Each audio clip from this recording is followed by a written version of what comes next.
Welcome to Uncommonly Good MTG.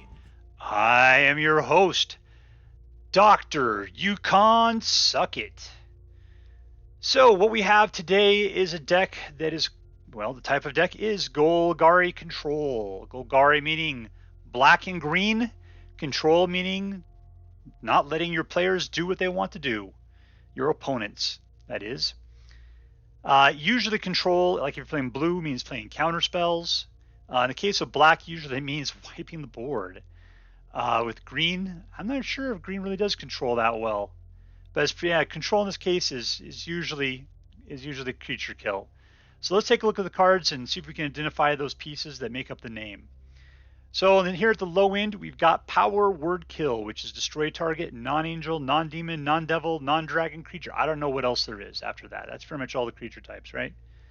But anyways, hopefully you're not playing against angels, demons, devils, or dragons, because yeah, that'd be pretty bad. I've had that happen before, like when dragon was super popular at some point, and angel. It's like I just couldn't get. There was nothing to kill.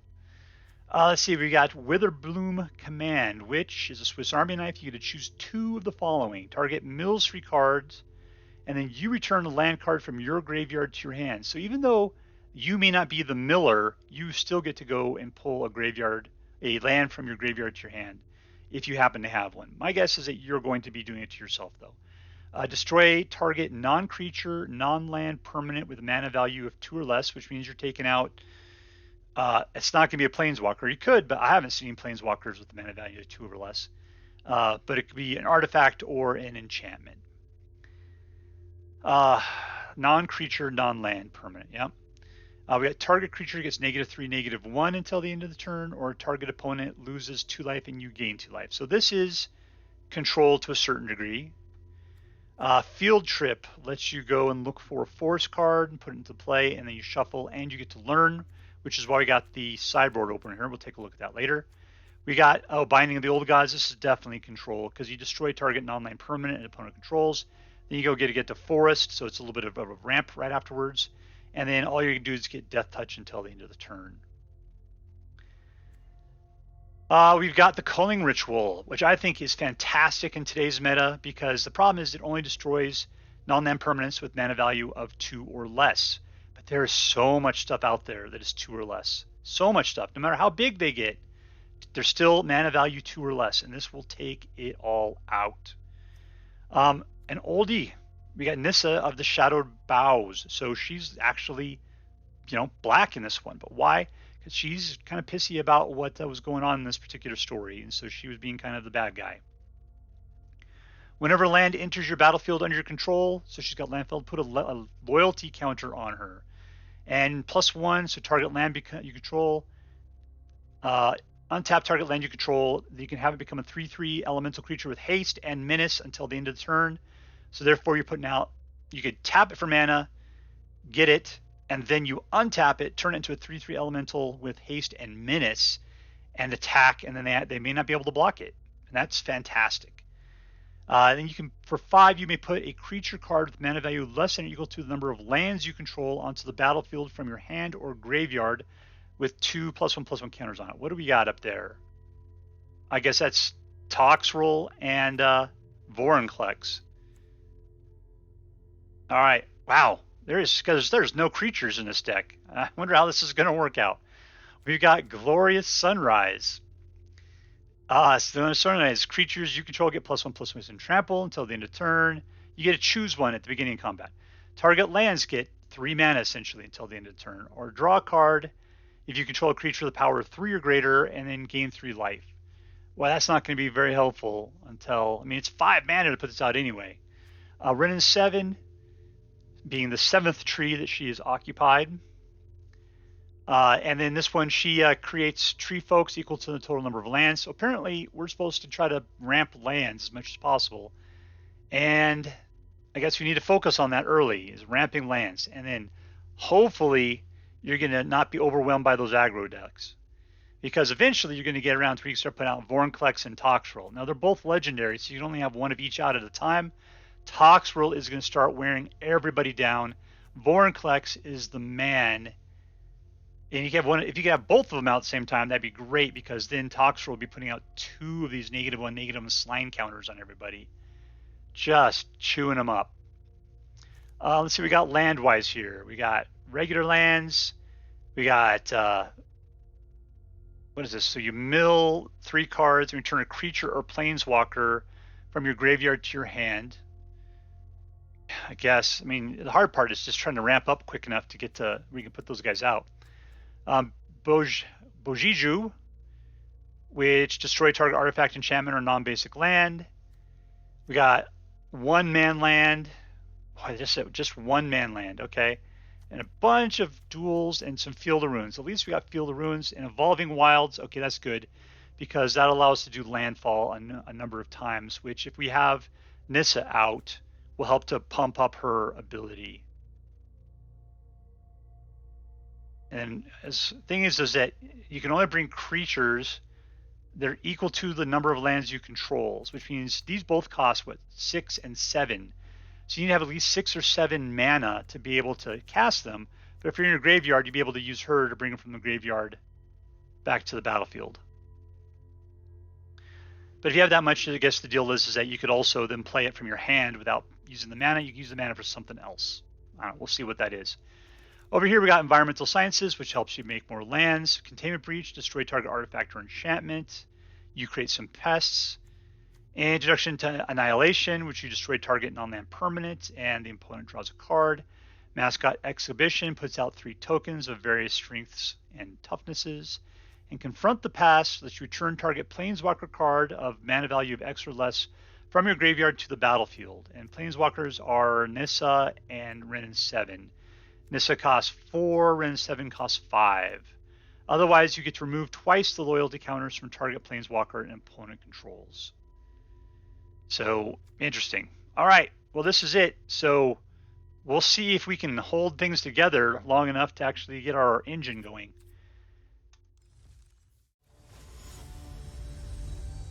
All right, playing against Simon.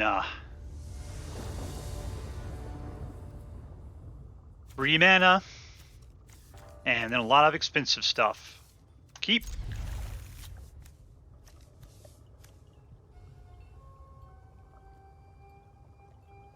Yeah, 5 is the earliest we could play anything at this point.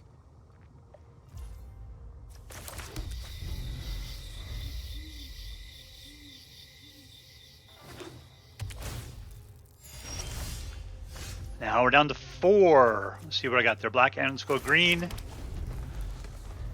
So I got 2 greens at this point, which will help with all those. I just need a black out, I suppose. We've already got a black from that, potentially.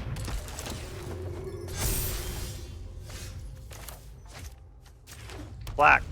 All right, so Culling Ritual will be great against this deck, as we've seen it so far.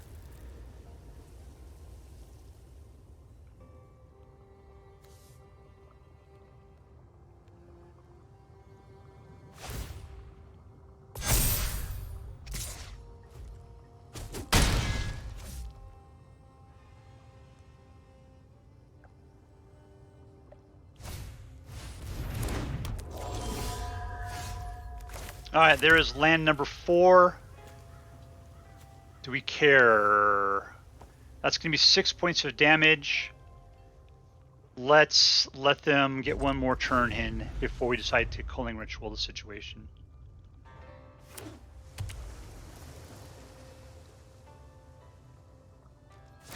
What is that thing? 3? Okay, I'm not taking that thing out. That's a problem.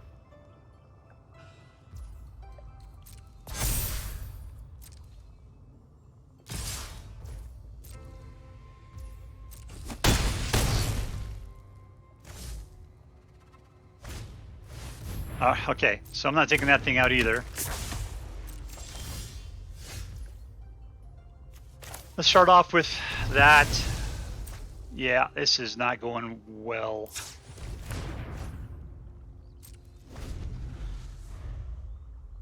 Because we need to ramp quickly. We got 0 ramp-wise. Next turn, we're going to take at least 6 points of damage.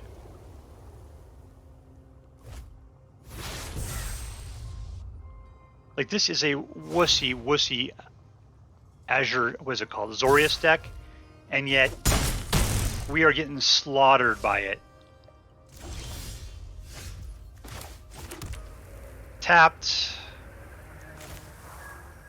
What can I do here? None of them. All I could do is go for land at this point.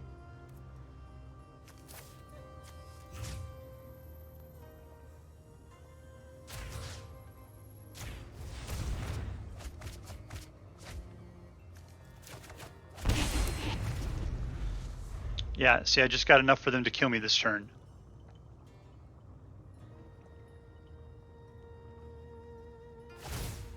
One, two, three, four, five. I'd have 6. We could put out a Vorinclex. Yeah. Nope.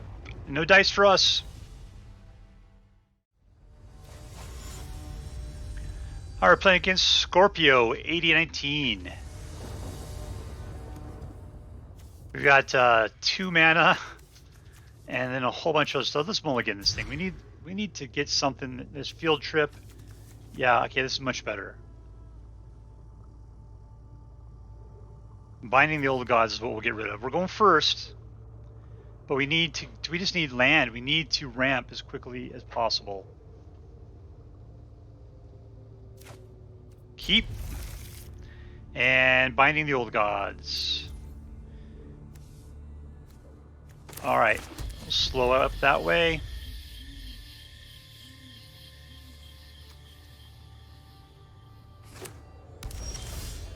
Wow, Field of Ruins, really. Let's see, I think we need more potentially greens, so let's do that.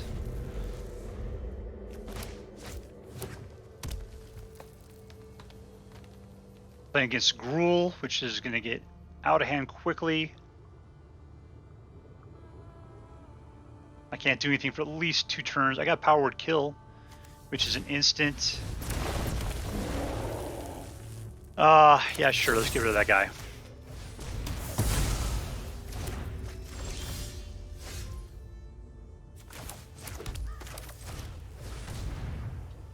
Grab ourselves a forest. We'll get ourselves the ability to learn about a new land.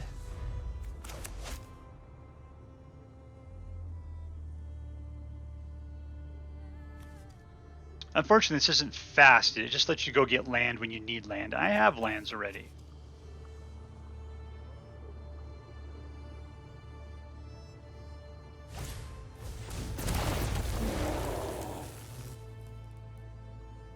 That's interesting. I think maybe he's holding on to it. Because he's got haste. Yeah, there he goes. You see, we're at 4 land already. I'd be able to Culling Ritual in the next turn, take it out.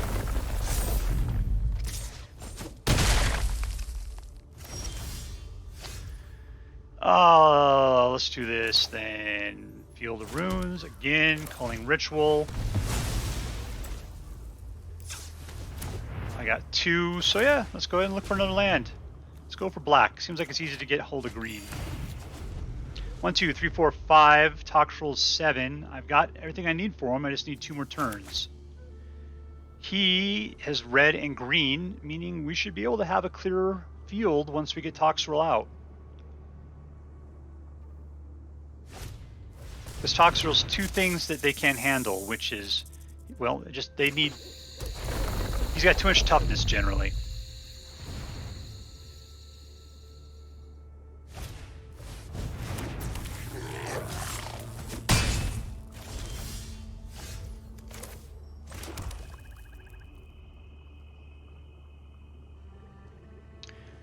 So that's it for us. We can't do anything else. I mean, we could always take out a land, but what's the point? Pretty much gotta watch out for a man land. Dual land, and we don't really care about. Because you just have to make a decision between, if you only had 1 red and that was it, but then you just pull a red out of his hand for that. Yeah, you're gonna love next turn when Toxrill comes out.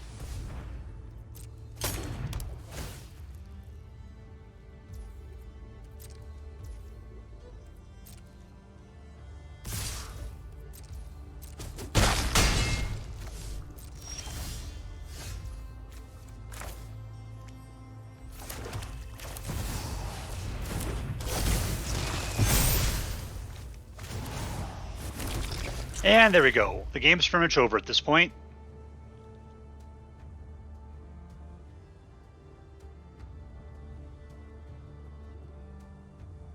Because there's pretty much nothing you could do against Toxrill.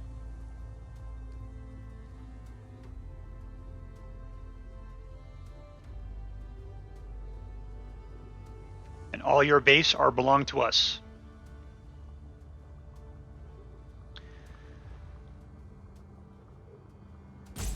I know, you just pooped your pants a little bit.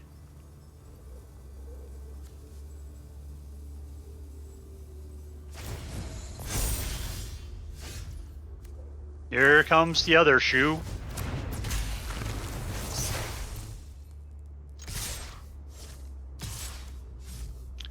Let's keep these slugs back.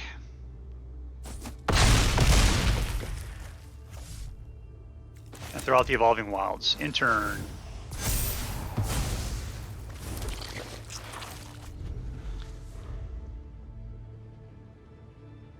Alright, so Golgari Control. Dominating. Why? Because I threw away my hand and went for ramp. Victory!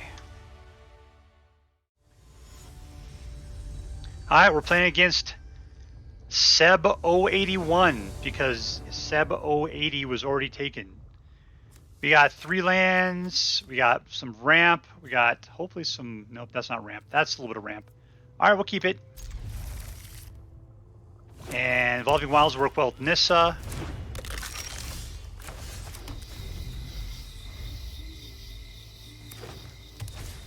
We ain't doing nothing until at least turn 3. Okay, here we go. Green is usually what we need 2 of.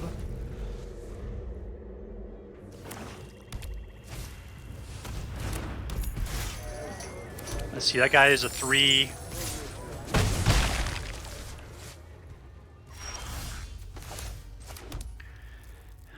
Why isn't Field Trip available for me right now?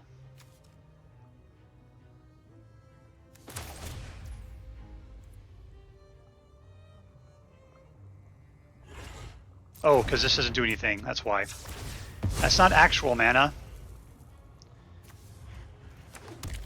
Oh, how horrible.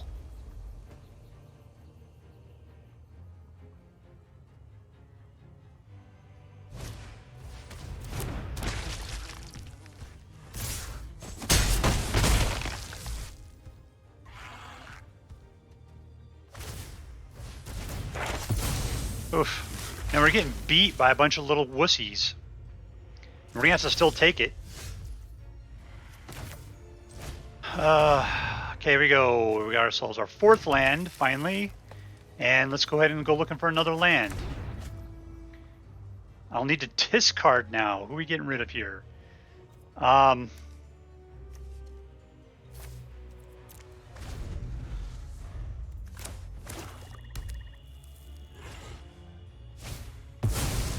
Skeletal Swarming. Well, I can Binding the Old Gods, that guy.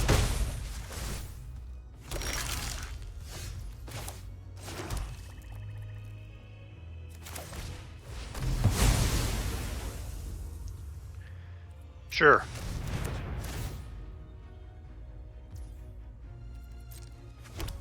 Okay, so what can I do now? I can take out Binding the Old Gods, which will take out the Skeletal Swarming.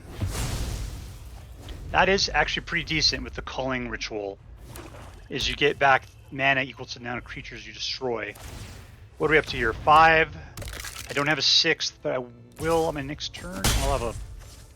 comes in and play tapped. So that's... what would be really nice here would be Toxrill, but he's a ways away still. Okay, since it can be slow anyway. Vorinclex. All attack.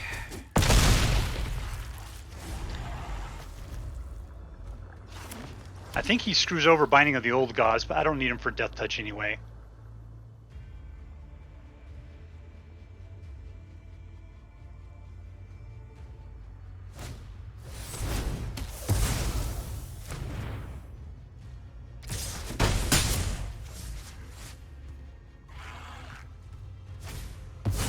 That'd be really, really nice if they don't creature kill Toxrill. Otherwise, I gotta start playing Nissa up, getting some stuff going.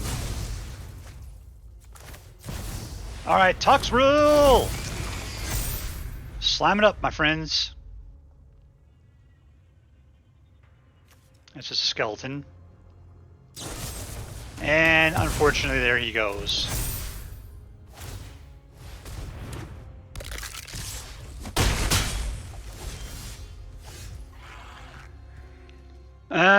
Let's see. What do I got here? I got 7, which means I can do 5 and 2 easily.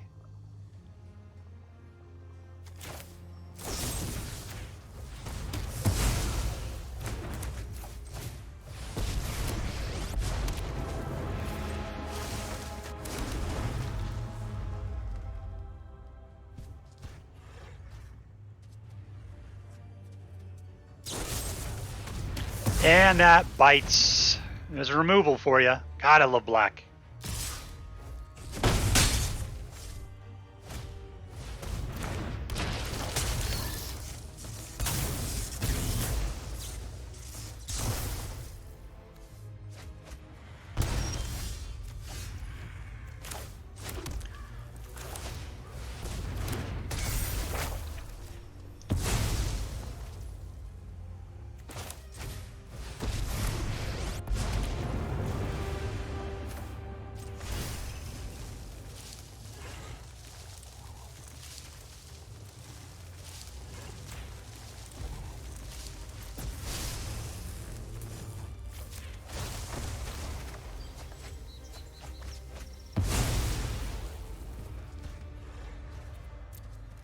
Oh, dang it. I was hoping he would stay.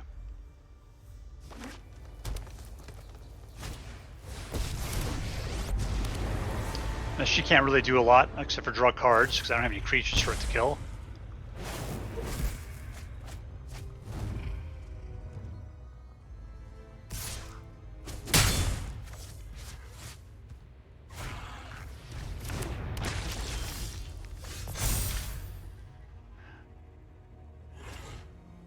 Okay, what's coming in tap, so we might as well pick that. She's up to a 6. Let's bring back Toxrill. And let's throw out another one. Yes. Keep her.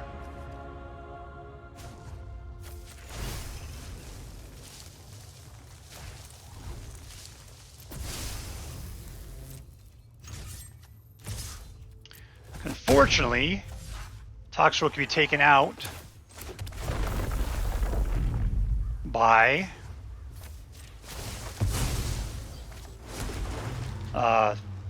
Professor Onyx up there.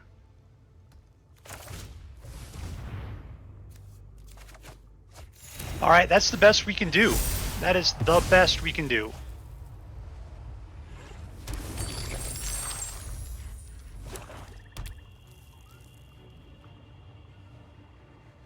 I mean, we'll be able to bring this Toxrill back from the graveyard again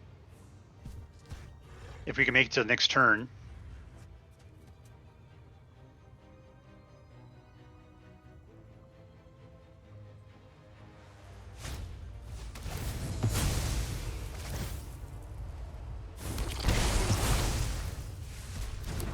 He's exiled. Okay. So what's it, Vorinclex then?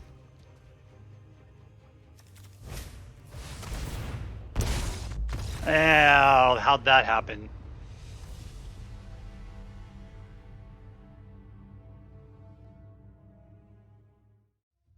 All right, here is Golgari Control. Now, I was going to say that this deck kind of sucks, but in reality, it just, I wasn't ready to play it because I didn't really understand. You have to ramp. You have to ramp. You just can't expect your mana to come. You cannot wait. You have to ramp. So if you do not get ramp cards in your opening hands, you cannot play those ramp cards, then you have to throw it away. You don't need anything else. You just have to throw mana down as quickly as possible. then just wait for everything else to show up, because everything else is fantastic. But this deck is just so like butt heavy. It has nothing at the front end. I mean, yes, you have Witherbloom Command. You know, that is a ramp card and you can play it, right? And Powered Kill helps to keep the, you know, the big bads against you right off the beginning. Anything in, you know, like if you're playing against, I don't know, werewolves or something, it can help clear the early board. But you have to go for your field trips. You have to play the Binding of the Old Gods. You got to get up to your Nissa, and she doesn't even help you out there. What really helps you out is Wrenn and Seven at 5. I mean, come on. It is just so hard to get up to the mana level you need to be up to. But the last 2 games, I played that way. I'm just like, nope, we're going to mulligan. We're going to make sure that we just have nothing but ramp in our hand to start off with. And I think we did pretty well. Now, that last game, you know, we got killed, but I think it was very competitive. The deal was that, yeah, Toxrill and Vorinclex were being taken out by creature kill, and we couldn't hold up against that. They could just keep doing it. They had the removal, they had the control, and we needed our creatures to stay in play. Wrenn and Seven was throwing out dudes that were awesome. So, you know, and Nissa Shadow, let's take a look at her again. So she grows every time you put out a land. She allows you to go get things out of your graveyard and untap target land you control to make a 3/3 hasty elemental until the end of the turn. That's what I forgot that one turn I was messing around with her. I thought Culling Ritual actually kind of sucked, but only because I played against ramp decks that didn't have a bunch of low-end aggro. If you were playing against that mono white stuff that's out there right now, or like Nissa humans or something, Culling Ritual would be so much better. But the time it really worked out well is when I took out, I think it was 3 creatures in one turn, and because of the fact that you get black and green mana for each permanent destroyed this way, I was able to then play, I think, Binding of the Old Gods to take out the guy that was above it. So with Culling Ritual and something else, you're able to do a much better effect. So you guys got to keep that in mind when you're playing Culling Ritual. It's better than, like, you think value of 2 or less, man, this is going to bite, and like I got to pay 4 for that. But getting back that extra mana helps you to do something else. Just think, if you could wipe out 2 or 3 things, you could then ramp quickly into a Toxrill or a Vorinclex. I mean, of course, you had to spend like 4 mana to do it, so maybe I'm wrong. Yeah, that's the problem. You're spending 4 mana. Hopefully you're getting enough out of it. Yeah, because let's say they put out like 7 little wussies, then you kill them all, and then you're able to play whatever you want. That would be fantastic. So yeah, it's one of those things where you got to play like a blue player. You got to actually think about what you're doing. So ultimately, I thought this deck actually was fun once I learned the trick about ramping, because you have to get into that 5-6 mana area as quickly as possible. And if you can't keep up. So yeah, that's it. So I'm going to give this deck a B+. I mean, I was going to say an A- just because if you can play Toxrill and Vorinclex and Wrenn and Seven a lot, which I was doing, that is a lot of fun. I mean, I would say like A-level fun. But just the sheer horror of what happens at the beginning when you're trying to ramp up to having enough mana to play those cards is just so negative against what's going on that a B+ is the best I can give this deck right now. But I got to say, from being a Golgari lover, this deck has got so much goodness going to it. I just feel like there's got to be something we can do here in these ranges that would make this better somehow. And I don't know what it is right now. This deck is just crying out to be tinkered with a little bit. And but I got to believe that whoever built this one, did it for a reason. So yeah, good on it. Good on it. I hope that you guys like this deck as much as I did. That's it for now. If you like this video, please make sure to like and subscribe. From all of us here in the secret underground headquarters of Uncommonly Good MTG, have a great day. See you next time. Later.